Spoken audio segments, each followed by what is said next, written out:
Here to offer his insight this morning is ranking member of the House Intelligence Committee, California Democrat Representative Adam Schiff. Congressman, thanks so much for being here. You bet. If now the police have their hands on a couple of the attackers' cell phones, that will be a treasure trove, they hope, of information that will help them connect the dots. But let's talk about how these dots could have been connected before Friday. Were some of these attackers known to U.S. law enforcement?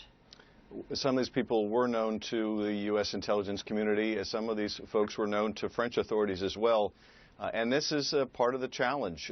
France has contributed more foreign fighters to Syria and Iraq, I think, than any other European country. Belgium, which is heavily implicated here, has contributed more per capita than any European country. Some of those people are coming back. And even when you're aware of them, finding them, keeping track of them, and others as well is a Herculean task. Yeah. We're fortunate, Alisyn, because we've had far fewer Americans leave to join the fight. It's a much more manageable task, but in Europe, it's an extraordinary undertaking. But Congressman, help us understand this. Is there some sort of master watch list where anyone who is a suspect is on it, and the French authorities have access to that list, and the U.S. authorities have access to that list, or is this all just piecemeal? Well, it's more piecemeal than a master list. We don't have a grand computer, for example, that we share with Europe where they input information and we input information. How it will work is the French seize cell phones, as you point out. They'll run their numbers through their system. We will offer to run those numbers through our system. We may come up with people that we hit on that are in Europe that we can then relate to the French so that they can conclude their investigation or pursue other leads. So it is cooperative, but there are different rules and regulations in Europe, in France, in the United States that don't allow for the pure flow of information. But if there is no watch list or master watch list, or these guys weren't on the watch list, could they somehow have made it from Paris into the U.S. or from Brussels into the U.S.? Well, we have no-fly lists, and we have other watch lists that we maintain. And if people show up on those lists, they're not able to board flights for the United States. So we do maintain our security. Each country, though, I think to some degree protects their sources and methods. It's part of the reason why there isn't a complete flow of information. But these guys, I mean, just Congressman, but these particular suspects, as I understand it, correct me if I'm wrong, were not on a watch list that would have flagged them at the airport if they had tried to come into the U.S.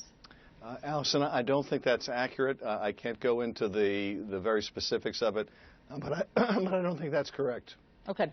Let me ask you about something that Speaker Paul Ryan has said he wants to bring up on the House floor tomorrow. He wants to vote on the president's plan to bring in 10,000 Syrian refugees because of the humanitarian crisis over the next year. Speaker Ryan has said that he believes it's time to pause this refugee program, given what happened in Paris on Friday. What do you think about that program and that plan? Well, I really don't agree with that at all. The refugee program has been conducted with great success. In fact, since 9/11, there have been about 750,000 refugees that have come to this country. We've had very few problems with any of them. In fact, if you look at what's going on in France right now, the majority of these attackers, if not all of these attackers, may be European citizens of France and Belgium, yes, who may have gone to join the fight and come back, but they're by and large not refugees fleeing the conflict. We have a vetting process that takes 1.5 years to 2 years for these refugees to go through. It's not like the waves of immigrants that are washing up, literally washing up on European shores.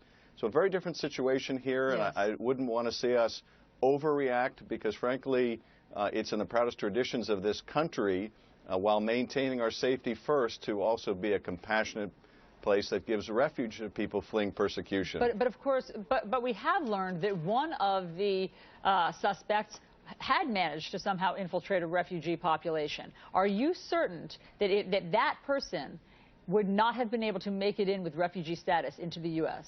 Well, it looks like, and we're still trying to get all the facts, a Syrian passport was found at the stadium where one of the suicide bombers detonated himself.